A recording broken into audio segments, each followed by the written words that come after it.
काबिमारू दा होलो इवागाकुरे नाम के एक निंजा विलेज के सबसे ताकतवर निंजा असैसिन, जो समय के साथ अपनी विलेज के चीफ से भी ज्यादा ताकतवर होने की वजह से विलेज के चीफ उसे प्लानिंग करके एडो पीरियड के राजा और सामुराई के हाथों पकड़वा देता है। 40 से भी ज्यादा सामुराई काबिमारू दा होलो को पकड़ने के लिए आया था, पर काबिमारू सिंगल हैंडेडली बिना किसी वेपन के 20 से भी ज्यादा सामुराई को मार दिया था। आखिर में जब उसे ये समझ में आया कि जिस विलेज के चीफ के लिए वो इतने सारे असैसिनेशन कर रहा था, उसी विलेज के चीफ ने उसे पकड़वाने की प्लानिंग की है, तब वो लड़ाई करना बंद करके अपने आप को पकड़ने देता है। उसे पकड़ने के बाद सामुराई कानून के मुताबिक उसे एग्जीक्यूशन का सजा दिया जाता है। काबिमारू के ट्रेनिंग्स के वजह से उसकी बॉडी इतनी ज्यादा इंडिस्ट्रक्टेबल हो गया था कि उसके ऊपर एडो पीरियड्स के सारे एग्जीक्यूशन मेथड ट्राई किए गए, जैसे कि beheaded, जहाँ पर क्रिमिनल के सर को तलवार की मदद से धड़ से अलग कर दिया जाता है। पर काबिमारू के ऊपर जब ट्राई किया गया, उसके नेक पर एक खरोच तक नहीं आया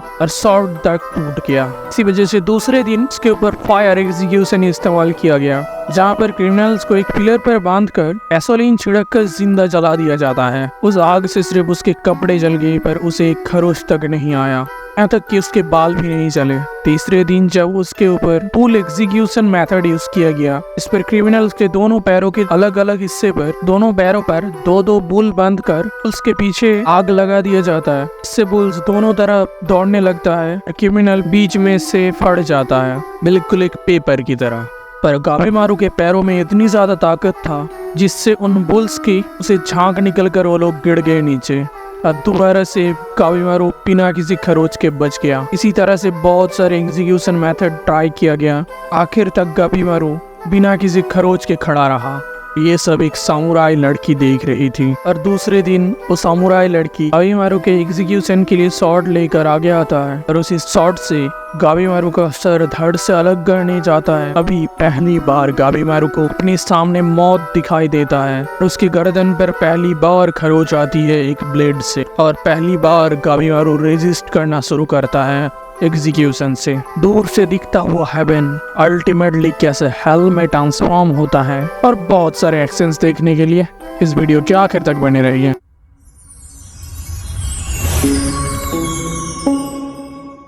एलेक्सर ऑफ लाइफ। जन्म से लेकर इंसान हमेशा अनजान चीजों की खोज करता आया है, और उसी के साथ इंसान अपनी सत्ता, पैसा और अपनी जिस्म की लालच की वजह से हमेशा इमोर्टलिटी की खोज करता आया है। आज का हमारा एनीमे भी इमोर्टलिटी के ऊपर ही बेस्ड है। ये कहानी है एडो पीरियड के राजा महाराजा अपनी सत्ता और जिस्म के लालच में हजारों साल पुराने कुछ लेजेंड्स को ढूंढ निकालता है, जिसमें ये मेंशन था कि एक एलेक्सर ऑफ लाइफ नाम का फ्रूट है एक दूर दराज आइलैंड में, जिसे खाने के बाद इंसान इमॉर्टल हो जाता है। इंसान का एज नहीं बढ़ता, इंसान खुद को हील और रीजनरेट कर सकता है, ऐसा ही कुछ। ये मिलने के बाद राजा अपने सैनिक और उसके साथ ही कुछ लोगों को उस आइलैंड की तलाश में भेजता है। बहुत समय बीतने के बाद भी उस आइलैंड को लोग खोज नहीं पाते।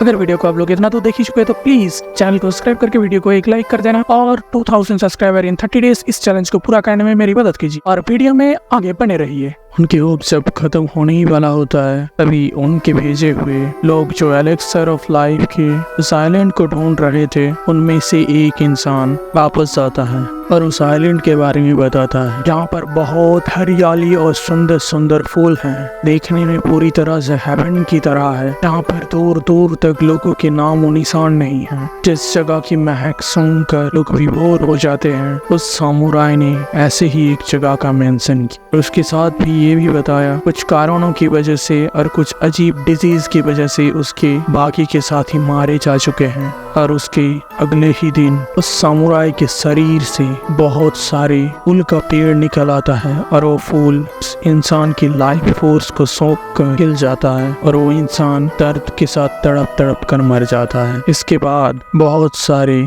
लोगों को उस आइलैंड में एलेक्सर ऑफ लाइफ के खोज में भेजा गया। वापस आया तो ये किया 2 नाव जो फूलों से भरा हुआ था, और ठीक से ढूंढने पर फूल के नीचे से मिला ये किया 2 डेड बॉडीज, जिसकी हालत उस पिछले वाले इंसान की तरह हो रखा था, पूरे शरीर में फूल उगा हुआ था। और इसके बाद से राजा किसी को भी उस आइलैंड में नहीं भेज पा रहा था, कि कोई भी उस आइलैंड में जाने के लिए राजी नहीं हो रहा था, और महाराज जोर जबरदस्ती भेज भी नहीं सकते थे, क्योंकि इससे एलेक्सर ऑफ लाइफ और इमोर्टलिटी का सीक्रेट सभी जान जाते दुनिया में। इन सभी परिस्थितियों पर नजर रखते हुए सामुराई और महाराज साइलेंट में ऐसे ही सुपर ह्यूमन बॉडीज के कुछ डेडली क्रिमिनल्स को भेजेंगे जिन्हें सामुराई असाइमोन द्वारा एग्जीक्यूशन का पनिशमेंट दिया गया है। इसी तरह सामुराई असाइमोन एग्जीक्यूशनर क्लैन को ऐसे ही डेडली और सुपर ह्यूमन बॉडीज रखने वाले क्रिमिनल को ढूंढने के लिए भेजा गया। गाविमारू इवाकाकुरे नाम के एक निंजा विलेज के सबसे ताकतवर शिरोमणि। गाविमारू के बचपन में विलेज का चीफ के माता पिता की छोटी सी गलती की वजह से जिंदा जलाकर मार देते हैं उसके ही नजरों के सामने। उसके बाद गाविमारू को ले जाकर निंजुत्सु और खतरनाक हैंड टू हैंड कॉम्बैट और तरह तरह के असैसिनेशन टेक्निक सिखाता है। ट्रेनिंग के बाद गाविमारू को विलेज के चीफ द्वारा अलग अलग लोगों के असैसिनेशन के लिए भेजा जाता और गाविमारू बिना किसी सवाल के विलेज के चीफ के ऑर्डर को ओबे करते हुए उन लोगों को मौत के घाट उतार देता है। और वो इन सब कामों के समय किसी को भी कोई मर्सी नहीं दिखाता, चाहे वो छोटे बच्चे ही क्यों ना हो। इसीलिए उसे एक नाम मिला, गाविमारू द हॉलो, जिसके अंदर कोई इमोशंस नहीं है, जो सिर्फ हत्याएं करते हैं ऑर्डर्स पर। कुछ समय बाद मारू उस हत्या करने के प्रोफेशन को छोड़ना चाहता था। कुछ समय बाद गाविमारू नॉर्मल लाइफ जीना चाहता था और उसी के साथ ही गाविमारू अपने विलेज के चीफ और बाकी सब से बहुत ज्यादा ताकतवर हो चुका था और उसकी बॉडी भी इंडिस्ट्रक्टेबल हो गई थी, जो शिनोबी की दुनिया में कभी किसी के बॉडी के साथ ऐसा नहीं हुआ था। अब विलेज के चीफ को गाविमारू से डर लगने लगा। विलेज के चीफ उसे एक झूठ मूठ के मिशन पर भेजता है जहां पर पहले से ही सामुराई गार्ड्स को तैनात किया हुआ था गाविमारू द हॉलो को पकड़ने के लिए। गाविमारू के मिशन कंप्लीट करने से पहले ही सामुराई उस पर टूट पड़ते हैं। तब गाविमारू सिंगल हैंडेडली बिना किसी वेपन के 20 सामुराई को मौत के घाट उतार देता है और लड़ाई करते वक्त उसे विलेज के चीफ के प्लान के बारे में समझ में आता है। विलेज के चीफ ही चाहते हैं कि वो पकड़ा जाए। तब वो सोचता है वैसे भी उसके लाइफ के साथ कोई अटैचमेंट नहीं है, इसीलिए वो लड़ाई करना बंद कर देता है और अपने आप को पकड़ने देता है। उसे पकड़ने के बाद सामुराई कानून के मुताबिक एग्जीक्यूशन का ऑर्डर पास होता है और सामुराई के असाइमोन क्लैन के मेंबर्स को जब पता चलता है तब वो लोग अपने क्लैन के एक लड़की को भेजते हैं गाविमारू के इंडिस्ट्रक्टेबल बॉडी को देखने के लिए। गाविमारू के ऊपर तरह तरह के एग्जीक्यूशन मेथड इस्तेमाल किए गए पर उसे एक खरोच तक नहीं आया।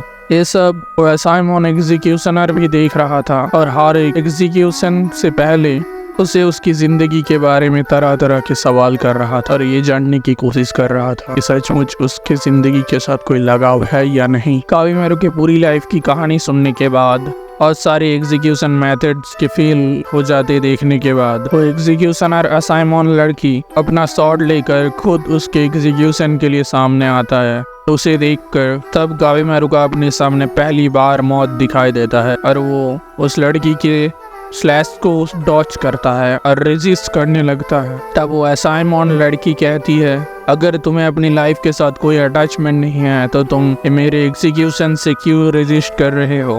इसलिए तो ये है तुम्हें अपनी लाइफ के साथ अटैचमेंट है और तुम्हारे पास ऐसा कुछ है जिससे तुम वापस जाना चाहते हो अपनी लाइफ में। पहले तो गाविमारू कुछ देर तक डिनाई करता है पर आखिर में मेरी जिंदगी में मेरी वाइफ है जो मुझे एक हॉलो की तरह नहीं एक इंसान की तरह देखती है जिससे मैं बहुत प्यार करता हूँ और उसके पास लौटना चाहता हूँ। और उसी के साथ वो कहता है कि वो लड़की विलेज चीफ की बेटी है क्योंकि वो पूरे निंजा विलेज का सबसे ताकतवर शिनोबी था, तो उसे काम करवाने के लिए विलेज चीफ ने उसकी शादी उसके बेटी से करवा दिया था। तब वो असाइमोन लड़की कहती है मेरा नाम सागिरी असाइमोन है और अगर तुम जाकर अंडरवर्ल्ड के एक दूर दराज आइलैंड से एलिक्सर ऑफ लाइफ के इस फ्रूट को ले आते हो तो तुम्हारे सारे गुनाहों को माफ कर दिया जाएगा और उसी के साथ ही तुम्हें एक सर्टिफिकेट दिया जाएगा जिसके अनुसार कोई भी सामुराई और निंजा विलेज तुम पर कोई हमला नहीं करेगा और पकड़ने की कोशिश भी नहीं करेगा, तो तुम अपनी वाइफ के साथ अपनी हैप्पी लाइफ जी सकोगे।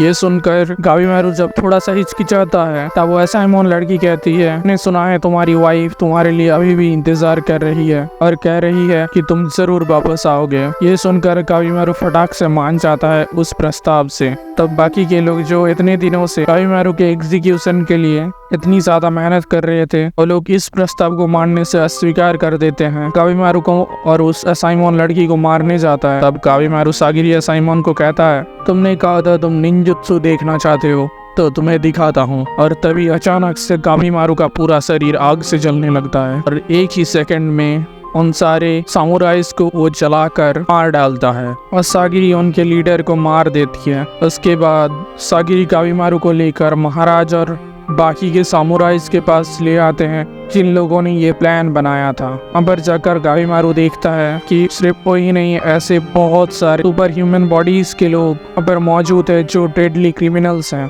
ये देखकर जब कावीमारू इसका वजह पूछता है, तब सागिरी कहती है, सिर्फ तुम ही नहीं, ऐसे बहुत सारे क्रिमिनल तुम्हारे साथ जाएंगे और जो भी एलेक्सर ऑफ लाइफ को सही सलामत ले आएगा उसे ही वो सर्टिफिकेट मिलेगा। ये सुनकर कावीमारू को थोड़ा सा गुस्सा तो आता है, यही लास्ट होप था, इसीलिए वो शांत बैठा रहता है। और उसके बाद दोबारा उन सभी क्रिमिनल्स को सारे कंडीशंस और एलेक्सर ऑफ लाइफ के फ्रूट का एक एक तस्वीर दिया जाता है। ये सब समझाने के बाद सामुराइज और महाराज कहते हैं, तुम सभी क्रिमिनलों की संख्या बहुत ज्यादा है, हम तुम सबको एक साथ नाव में तो नहीं ले जा पाएंगे, इसलिए अपना नंबर अपने आप में लड़ाई करके रिड्यूस कर लो। ये सुनते ही सारे डेडली क्रिमिनल्स दूसरे पर टूट पड़ते हैं। उसके साथ ही हम सभी को कुछ सुपर ह्यूमन बॉडीज के डेडली क्रिमिनल्स को इंट्रोड्यूस करवाया जाता, जो कुछ शानदार टेक्निक भी जानते थे, जिसमें से एक था एक बैंडेड ग्रुप का लड़का जो किसी भी सिचुएशन को बहुत ही जल्दी अडाप्ट कर लेता है, और एक कोनोइची लड़की जिसके पास बहुत ही खतरनाक टेक्निक्स हैं, और एक बहुत ही खतरनाक स्वॉर्डमैन सामुराई जिसने सिंगल हैंडेडली एक विलेज को वाइप आउट कर दिया था, अपने शॉट की ताकत से एक पूरे बिल्डिंग काट डाला था, और एक जायंट इंसान जिसके स्किन को कोई भी वेपन भेद नहीं कर सकता था, जिसे ज्यादा भूख आने पर इंसानों को भी खा जाता है। वो सभी एक दूसरे से लड़ाई कर रहे थे, पर कावीमारू एक जगह खड़ा हुआ था।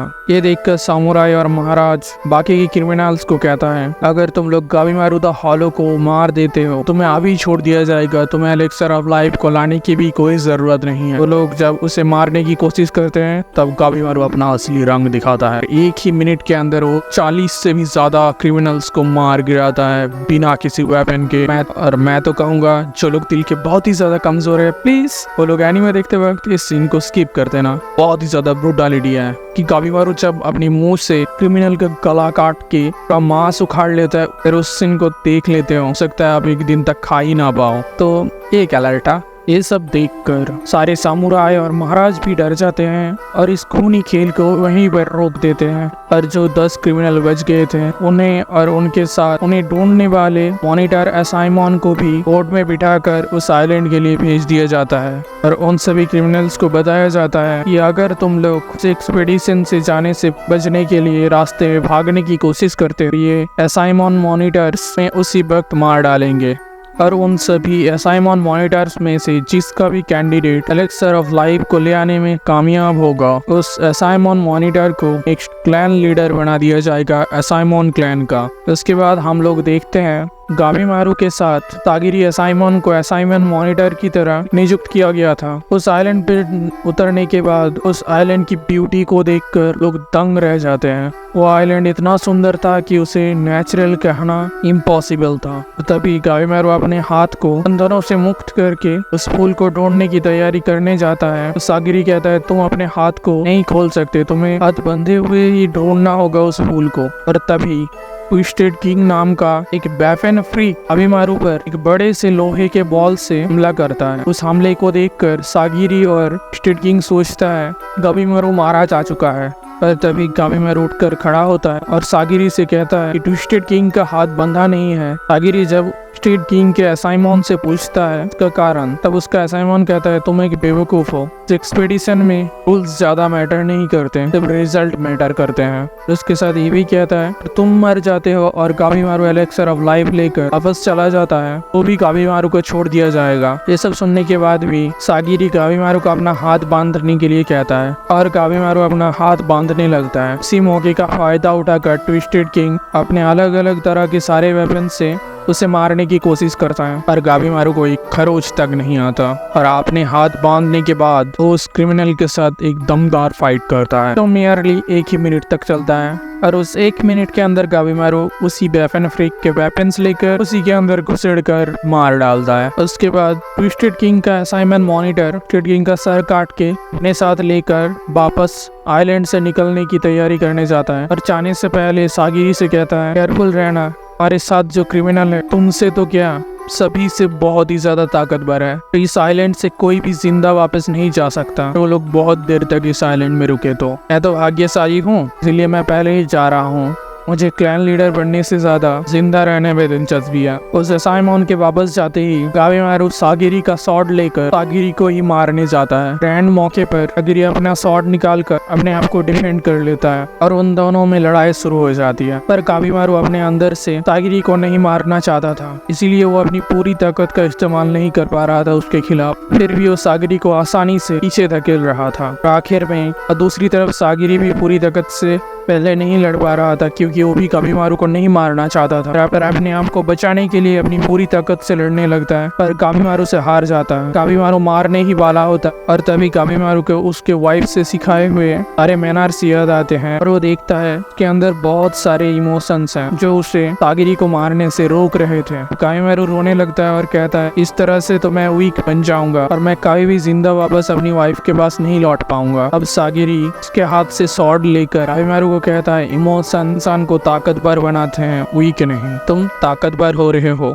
तो तुम अपनी वाइफ के पास जरूर वापस लौट पाओगे। गाबीमारू उसे छोड़ देता है और दोनों में थोड़ी बहुत दोस्ती हो जाती है। दूसरी तरफ रोकुरोटा नाम के जायंट इंसान जो उन 10 कैंडिडेटों में से एक था, वो अपनी असाइनमेंट मॉनिटर पर अटैक कर देता है, जो कि सागिरी का बड़ा भाई था। और वो जब रोकुरोटा को अपनी तलवार से मारने जाता है, तब रोकुरोटा के जायंट हाथों से उसका तलवार टकराकर टूट जाता है और रोकुरोटा अपने हाथों के तले उस मॉनिटर को कुचलकर मार डालता और उसकी लाश को खाने लगता है। ये सीन एनीमे में बहुत ज्यादा क्रीपी है और मांगा में तो इससे भी ज्यादा क्रीपी है।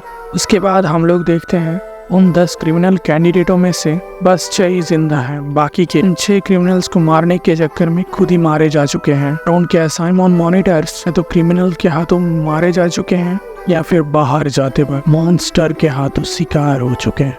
और उसी के साथ हम लोग देखते हैं उस आइलैंड से जो भी भागने की कोशिश करता है उसे एक बहुत ही बड़ा जायंट राक्षस जैसा मॉन्स्टर खा जाता है, या फिर कहे उसकी रक्त को सोख लेता है पूरी तरह से। उसे 100 सालों से भी ज्यादा बुढ़ा बना देता है कुछ ही पलों में।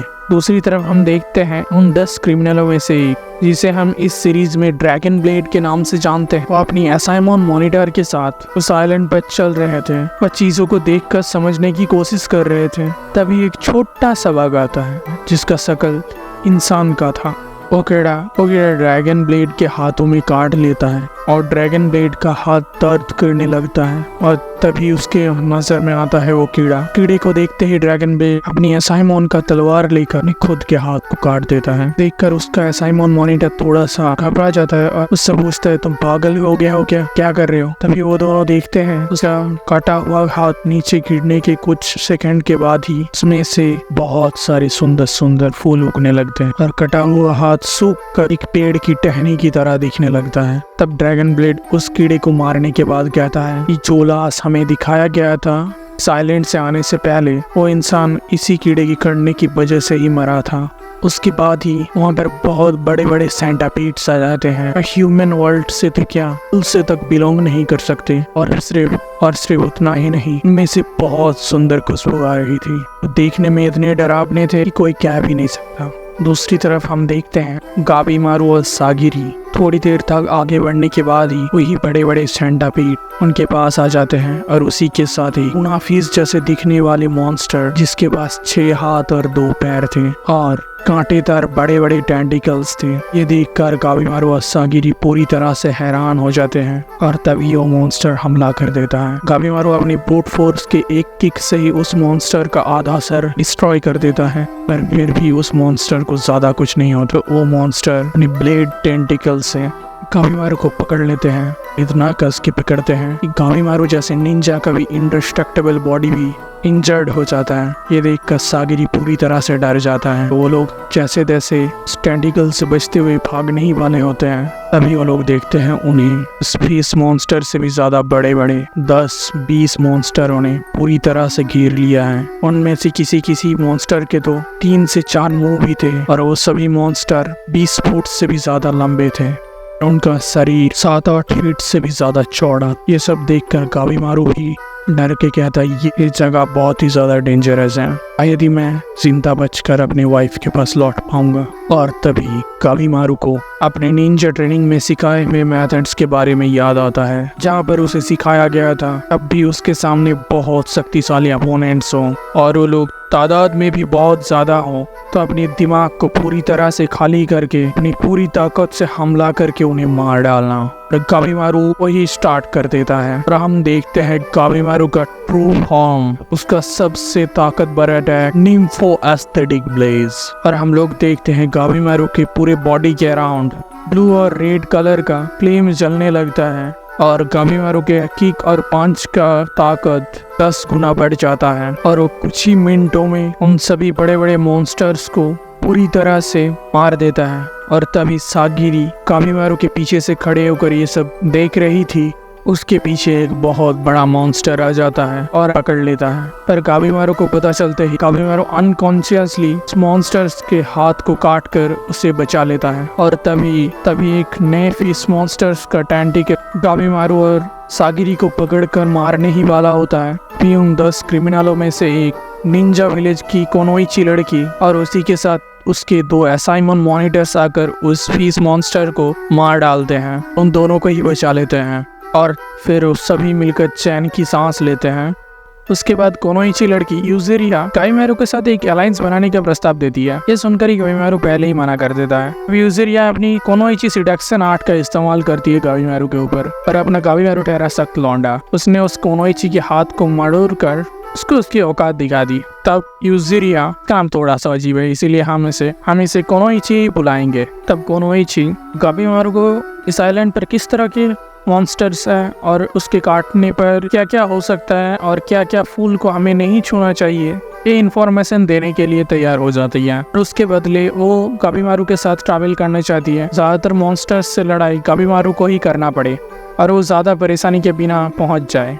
गामीमारू थोड़ी देर सोचने के बाद अब देखता है कोई भी असाइनमेंट मॉनिटर इसके अपोज नहीं करता। अब वो अलायंस के लिए राजी हो जाता है। उसके बाद कोनोइची लड़की दोबारा अपनी सिडक्शन टेक्निक गामीमारू पर इस्तेमाल करती है। तब गामीमारू उस कोनोइची को क्लियरली बता देता है कि मैं शादीशुदा हूँ और मैं अपनी बीवी से बहुत ज्यादा प्यार करता हूँ, तो तुम्हारी कोई भी टेक्निक मुझ पर काम नहीं करने वाली। ये सुनकर कोनोइची थोड़ा सा डिसअपॉइंटेड हो जाता है और फिर सब लोग मिलकर अपनी जर्नी कंटिन्यू करते हैं।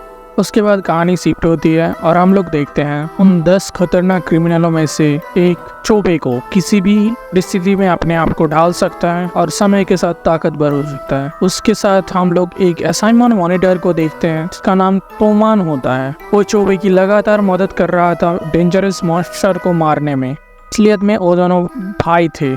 फिर हम लोग उन दोनों की पास्ट की स्टोरी को देखते हैं। तोमान और चोबे दोनों भाई एक रेपुटेटेड क्लैन से बिलोंग करते थे। एक दिन उनके क्लैन में मिट्टी खोदते वक्त उन्हें मिट्टी से ये बहुत ज्यादा खजाना मिलता है। उनके क्लैन के लोग ये खजाना महाराज को ना देकर अपने ही क्लैन में बांट लेते हैं। तो उनके क्लैन के अंदर ही कोई इम्पास्टर था जो इन बातों को महाराज और दूसरे क्लैनों तक पहुंचा देता है, जिससे दूसरे क्लैन मिलकर उनके क्लैन पर हमला करते हैं। बहुत सारे क्लैनों से ना लड़ पाने की वजह से उनके ज्यादातर क्लैन मेंबर भाग जाते हैं और उनके पिता पकड़े जाते हैं। उसके बाद राजा की ऑर्डर्स पर उनके पिता को एग्जीक्यूटेड कर दिया जाता है। उसके बाद उन दोनों की माँ को कमजोर पाकर दूसरे क्लैन मेंबर्स कुछ गंदे काम करने के लिए फोर्स करते हैं। तब उनके मदर अपना सम्मान बचाने के लिए खुद की जान दे देते हैं। इसी तरह चोबे और तोमान अनाथ हो जाते हैं।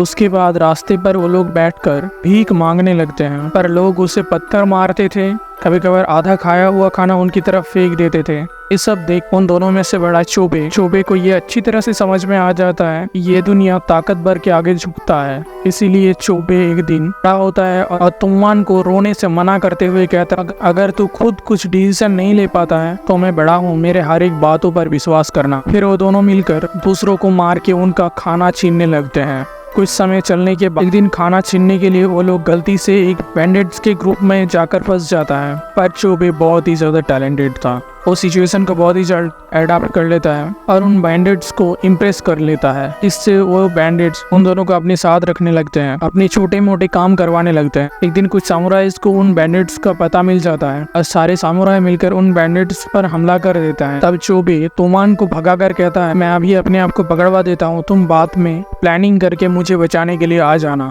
और इसी तरह से तोमान भाग जाता है और चोबे अपने आप को सामुराइज के हवाले कर देते हैं और सामुराई चोबे को प्रिजन में डाल देते हैं। कुछ सालों बाद चोमान एग्जीक्यूशनर क्लैन के साथ मिलकर एग्जीक्यूशन सीखता है और उनके अंदर घुल मिल जाता है, जिससे उसको कोई संदेह नहीं करता और वो अपने भाई चोबे को बचाने के हर एक मौके ढूंढता रहता था। एक दिन जब एलेक्सर ऑफ लाइफ का प्रस्ताव आया तब तोमान को मौका मिला अपने भाई को कैंडिडेट चूज करने का। उसके बाद वो लोग जब नाव पर उस आइलैंड की तरफ रवाना करते हैं, तोमान चोबे को लेकर दूसरी तरफ जाने लगता है। तब तोमान कहता है, एलेक्सर ऑफ लाइफ इमोर्टलिटी सचमुच उस आइलैंड पर है, हम दोनों भाई जाकर उस एलेक्सर ऑफ लाइफ को हासिल करेंगे अपने लिए और तब हम जिएंगे अपनी जिंदगी, हमें कोई भी कुछ नहीं कह पाएगा। और इसी तरह से वो दोनों इस आइलैंड पर आते हैं। फिर सीन प्रेजेंट में शिफ्ट होता है और हम लोग देखते हैं तोमा और चोबे के सामने बहुत सारे मॉन्स्टर आकर खड़े हो चुके हैं। ये देखकर तोमा तो घबरा रहा था, पर चोबे एक डेविलिश स्माइल देख उन मॉन्स्टरों पर टूट पड़ता है और उनमें से आधे को मारने के बाद अनफॉर्चुनेटली उसका वेपन टूट जाता है। तब तोमा अपनी हिम्मत जुटाकर उसकी मदद करता है और उसी मौके का फायदा उठाकर चोबे वहाँ से भागने लगता है। ये देखकर तोमान को लगता है उसका भाई उसे छोड़कर भाग रहा है, फिर भी तोमान खुश होता है और वो एक मॉन्स्टर के हाथों मारने ही वाला होता। तभी चोबे उन मॉन्स्टरों के वेपन लेकर और उन सभी मॉन्स्टर्स को मारकर अपने भाई को बचा लेता है। उसी तरह से फिर उन दोनों में दोबारा जोश जग जाता है। तो दोनों मिलकर क्रेजीली आसपास के सारे मॉन्स्टर्स को पूरी तरह से मार रहे थे। देखने में तो ऐसा लग रहा जैसे दोनों भाई मिलकर खून के तालाब में नहा रहे हो। इतना ज्यादा खून और काबीमारू और मॉन्स्टर से लड़ाई करने से सागरी थक कर बेहोश हो जाती है और इसी बहाने से सभी लोग रुककर थोड़ा सा रेस्ट लेने लगते हैं और काबीमारू कुछ निंजा स्टाइल जड़ी बूटी खाना बनाता है जो खाने में बिल्कुल बकवास था और काबीमारू के अलावा किसी ने नहीं खाया। कुछ समय बाद जब सागिरी को होश आता है वो घबरा जाती है, सोचती है काबीमारू उसके नजरों से ओझल हो चुका है। इसके रूल्स के मुताबिक कोई भी क्रिमिनल मॉनिटर के आंखों से पल के लिए भी ओझल नहीं होना चाहिए सन खत्म होने तक। इसीलिए सागिरी जल्दी से उठकर काबीमारू को ढूंढने के लिए बाहर निकलती है। सागिरी बाहर निकलते ही काबीमारू को जड़ी बूटी खाना बनाते हुए देख सागिरी की जान में जान आता है। सागिरी जब काबीमारू से पूछती है तुम भागे क्यों नहीं, तुम्हारे पास मौका तो था। काबीमारू कहता है तुम बेहोश हो चुकी थी, मैं एग्जॉस्टेड था, इसीलिए मुझे लगा थोड़ा सा खाना पीना किया जाए रुककर। इन सभी के बाद वो सब लोग इकट्ठा होकर थोड़े बहुत स्ट्रेटेजी मीटिंग्स करते हैं और रेस्ट लेने के लिए थोड़ी देर सो जाते हैं। तब सागिरी को उस कोनोइची को मॉनिटर कर रहे दो सामुराई असाइमन में से एक आगे आकर सागिरी को उस जगह से बाहर बुलाता है बात करने के लिए। बाहर आने के बाद वो असाइमन सागिरी को कहता है तुम एक ओमेन हो और काबीमारू बहुत ही ज्यादा ताकतवर निंजा है, तुम उसे समय आने पर शायद मार भी ना पाओ क्योंकि उसने पहले ही तुम्हें हरा रखा है, तो तुम इस आइलैंड से वापस लौट जाओ और मैं तुम्हारी जगह काबीमारू को मॉनिटर करूंगा। तब सागिरी प्राइडली कहती है कि भले ही मैं एक बार हार चुकी हूँ, मैं अभी भी काबीमारू को एग्जीक्यूट करने के लिए कैपेबल हूँ, चाहे आप मेरे से कितनी ही ज्यादा ताकतवर और सीनियर क्यों ना हो, मैं अपना मिशन खुद ही कंप्लीट करना चाहूंगी। ये सुनकर उस असाइमन मॉनिटर को बहुत ही ज्यादा अपमान फील होता है और वो सागिरी को एक चांटा मारने ही वाला होता है। तभी वो जायंट क्रिमिनल रोकुरोटा, जिसने सागिरी के बड़े भाई क्लैन के सबसे ताकतवर असाइमन मेंबर को मार कर खा गया था, वो हमला कर देता है और उस असाइमन के समझने से पहले ही उसकी आधी बॉडी से मांस नोच लेता है। सागिरी के सामने ही उस मांस को खा लेता है। देखकर सागिरी पूरी तरह से डर जाती है और तब वो असाइमन सागिरी को भागने के लिए कहता है। जब सागिरी उससे लड़ने के लिए तैयार होता है देखता है तब उस सामुराई को अपनी सारी गलतियों का एहसास होता है कि उसने सागिरी को एक वीक वुमेन समझकर बहुत बड़ी भूल की है। इसलिए अपनी गलती सुधारने के लिए असाइमन सागिरी को अपने पास बुलाकर मरने से पहले अपना स्वॉर्ड सागिरी को देते हुए कहता है सामुराई का स्वॉर्ड उसकी सोल होता है, मैं तुम्हें अपना सोल दे रहा हूँ। और ये कहकर सामुराई मर जाता है। उसके बाद सागिरी उस असाइमन की स्वॉर्ड लेकर जायंट क्रिमिनल रोकुरोटा पर हमला कर देता है, पर उसका शरीर इतना बड़ा और कठोर था, उसके शरीर से ऐसे टकराता है जैसे एक तलवार लोहे से टकराता है। तभी रोकुरोटा अपने बड़े बड़े पंजों से सागिरी को लगभग पकड़ ही लेता है ये सब कमोशन सुनकर काबिमारू और बाकी दोनों भी बाहर आ जाते हैं। रकुरोटा के देखकर काबिमारू हैरान हो जाता है। सो गाइस, पार्ट 1 यही खत्म होता है। क्या सागिरी, काबिमारू और बाकी सब रकुरोटा से बच पाएंगे या फिर उन दोनों एसाइमोन की तरह कुरोटा के हाथों सभी मारकर खा लिए जाएंगे? और क्या आगे किसी को एलेक्सर ऑफ लाइफ मॉर्टलिटी मिलता है या नहीं? ये जानने के लिए चैनल को सब्सक्राइब करके पार्ट 2 कमेंट कर देना, क्योंकि पार्ट 2 में बहुत ही ज्यादा मजेदार फाइट्स और एलेक्सर ऑफ लाइफ का असली रहस्य छुपा हुआ है। बहुत मजा आने वाला है। तो चैनल को प्लीज सब्सक्राइब कर देना, क्योंकि ये बिल्कुल फ्री है, कोई पैसे नहीं लगते। और अगर इस एनिमे का नाम आपको पता है तो कमेंट कर देना। पार्ट 2 बहुत जल्द आने वाला है।